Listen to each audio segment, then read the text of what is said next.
today we're going to practice deadheading roses. Deadheading is one of my most absolute favourite jobs in the garden. Whether it's deadheading roses or perennials, it's such a relaxing thing. It's a time that you can really enjoy being in your garden, enjoying nature, enjoying just what you've got in front of you without thinking about the rest of the world. Now, it's really important to deadhead your rose as soon as you can, because the faster you deadhead, the quicker you're going to get more blooms. So I've got this rose here, which is my gorgeous My Mum rose, one of my absolute favourites, and it's had a bit of weather damage as well as being just at the right time for deadheading. So you can see we've got these big branches that have been affected by the rain, and they probably won't stand up again, so we're going to have to be slightly more severe than normal. This branch here is nearly completely over, so one would be tempted just to snip it back at the base of the flower cluster. But no, we shouldn't be doing that. What you need to do is to go down the stem, just a couple of more leaf nodules, right the way down to here. Because as you can see, just take that one off, as you can see, as you go down the stem, it gets a little bit thicker, and it's down here that you have a new leaf stem appearing. And if you go down just a couple of leaf nodes, you'll get a much thicker stem that will produce bigger clusters of bloom. So I'm just going to go down there and snip just above the leaf nodule like that, and take that whole stem off. And then in a few weeks time you'll have a fresh branch that'll come out from here, and it'll keep your bush open. You don't actually want to cut back to a leaf stem that's facing back inwards to the bush, because the more inwards growth you've got in your bush, the more disease you'll have. So always cut to an outward facing bud.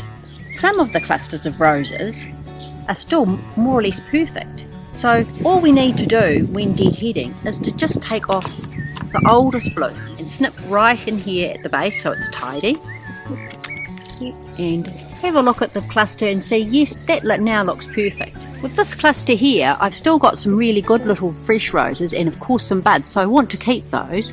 So on this cluster I'm just going to tidy up the middle part and have a little look in here. And there we have a nice fresh cluster. Now that cluster all looks perfect to me, so I'm going to leave that, and that will give me some more blooms over the next few days. This cluster back here is pretty much the same. It's got a spent rose at the back and another one at the side and another one over at this side, and then the rest of my flowers pretty good and tidy. So I'm going to leave them, and I'll get another few days blooming out of them, and they still look really nice and pretty. So this is my Sally Holmes rose, and pretty much the whole bush is spent. Now I need to get on to pruning this whole rose right the way over, so I get some fresh blooms again in about 6 weeks time. Poor Sally, she's such a strong girl. I don't want her to be too huge and arching, so I'm going to take her back in different stages. This one I'm going to take back down to here. Over here we're going to go down to here, another outward facing bud, and back this way for an outward facing bud, so that I get a nicely shaped bush. And it's just a matter of going over the whole rose, having a look at each branch to see which way you'd like it to shoot next, because you don't want all your branches going this way, you don't want all your branches going that way, and of course you need a nice arching shrub. So the general rule of thumb when trimming a rose like this is that it will take between 5 and 6 weeks for the flowers to come back. So if you're pruning for a wedding or a special event, use the 6-week rule. You don't want to do 4 weeks, because obviously you're not going to get any flowers at all, and it's a bit safer to be on the generous side. And you don't want to leave the roses on for a long time, because this particular rose will make quite reasonably big hips, and it'll put a lot of energy into making those hips. And instead of making hips, you want it to be making new branches of growth. So the main thing to remember when you're pruning your roses, don't prune just underneath the cluster of blooms, but go down another couple of leaf nodes till you've got a sturdy stem, because this sturdy stem will produce another sturdy branch with a bigger cluster of rose.